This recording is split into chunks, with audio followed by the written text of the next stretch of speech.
کوفے کا ایک امیر آدمی تھا، پھر غریب ہو گیا، غریب آدمی تھا، محنت مزدوری کرتا لیکن پوری نہ ہوتی۔ وہ کہتا ایک دن گلی میں ککڑی بیچنے والا آیا، تو میری ایک بیٹی تھی چھوٹی سی، باقی بچے بڑے تھے، چھوٹی ضد کرنے لگی، کہنے لگی ککڑی کھانی ہے، ککڑی۔ کہتے میں پریشان ہو گیا، دل ٹوٹ گیا، بیٹی نے سوال کیا ہے۔ فرماتے میں نے سوچا کس کے پاس جاؤں، کسی اور کے پاس مجھے سمجھ نہ آیا، میں سیدھا امام اعظم کے پاس چلا گیا، یہ شخص ہے جو مجھے دے گا بھی اور میرا پردہ بھی رکھے گا۔ حضرت امام اعظم کے پاس گیا تو فرماتے رش بہت زیادہ تھا، میں امام صاحب سے بات ہی نہ کر سکا، واپس آ گیا۔ امام صاحب نے بندہ بھیجا، فرمایا پتہ کر یہ بندہ کسی ضرورت کے لیے آیا تھا، رش کی وجہ سے بات نہیں کر پایا۔ کہتے واپس میرے پیچھے بندہ بھیجا، وہ میرے گھر تک آیا، گھر آ کے اس کو حالات کا پتہ چل گیا، واپس گیا۔ کہتے ہیں 3 تھیلیاں اشرفیوں کی بھر کے امام اعظم لائے اور خود آئے اور رات کے اندھیرے میں آئے اور مجھے تھیلیاں دے کے نا تو میرے آگے ہاتھ باندھ دیے۔ میں نے کہا حضور ہاتھ کیوں باندھتے ہیں؟ آپ فرمانے لگے یار دکھ اس بات کا ہے کہ تو میرا پڑوسی تھا اور تیری غربت کا مجھے پتہ ہی نہیں چلا۔ آدمی کہتا ہے میں نے امام صاحب سے مسئلہ پوچھنا تھا، میں نے عشاء کی نماز امام صاحب کے پیچھے پڑھی مسجد میں، تو قاری صاحب نے قرآن پڑھا، اذا زلزلت الارض زلزالہا واخرجت الارض اثقالہا۔ فرماتے ہیں آخری 2 آیتیں پڑھی، فمن یعمل مثقال ذرۃ خیرا یرہ ومن یعمل مثقال ذرۃ شرا یرہ۔ اللہ فرماتے ہیں میں قیامت کے دن تیرے ذرے ذرے کا حساب کروں گا، ذرہ برابر نیکی ہوئی تو تیرے سامنے آئے، ذرہ برابر گناہ ہوا تو تیرے، یہ اللہ کہہ دیا ہے، تو ایسا انشاءاللہ ہو کے رہے گا۔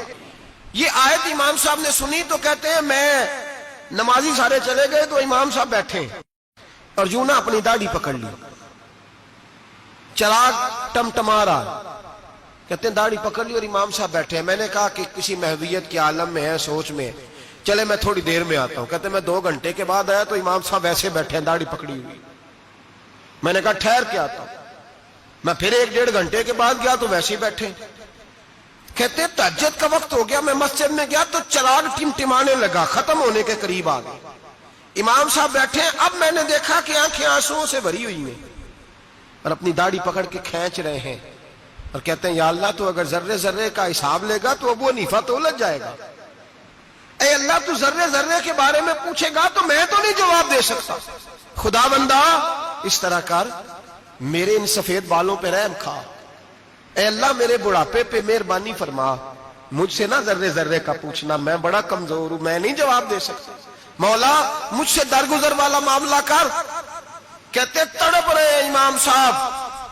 فجر کی اذان ہوئی تو امام صاحب نے دائیں بائیں دیکھا، میں پیچھے کھڑا تھا، میں نے کہا حضور ساری رات ہی گزر گئی، آپ ایک آیت سن کے پریشان رہے اور میں روزانہ 20 تقریریں سنتا ہوں، درجنوں حدیثیں سنتا ہوں، مجھے تو اثر نہیں ہوتا۔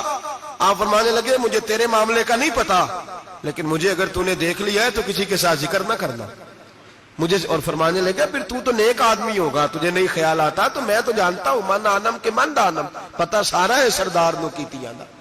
حضرت امام اعظم ابو حنیفہ رحمت اللہ علیہ مالدار تھے اور اپنے مال میں سے حصے نکالتے تھے۔ امام صاحب فرمایا کرتے تھے میں نے چند 1000 درہم رکھ دیے۔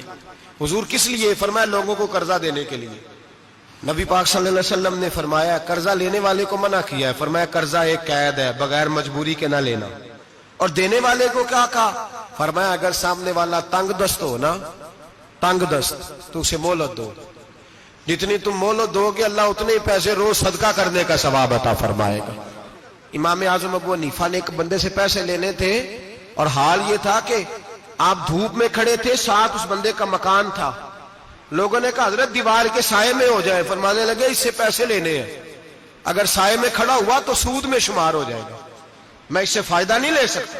ایک بندے سے قرضہ لینا تھا، وہ آپ کو دیکھ کے گلی اور دوسری گلی میں چلا گیا، رستہ بدل گیا اور چھپ گیا۔ امام صاحب رونے لگے، کہنے لگے اے اللہ میں اتنا برا ہو گیا ہوں کہ تیرے بندے مجھ سے چھپنے لگے، اس کو ڈھونڈ کے لائے، کیوں چھپتا ہے؟ کہا حضور آپ کے پیسے دینے ہیں۔ آپ نے فرمایا جا میں نے اللہ کی رضا کے لیے معاف کیے۔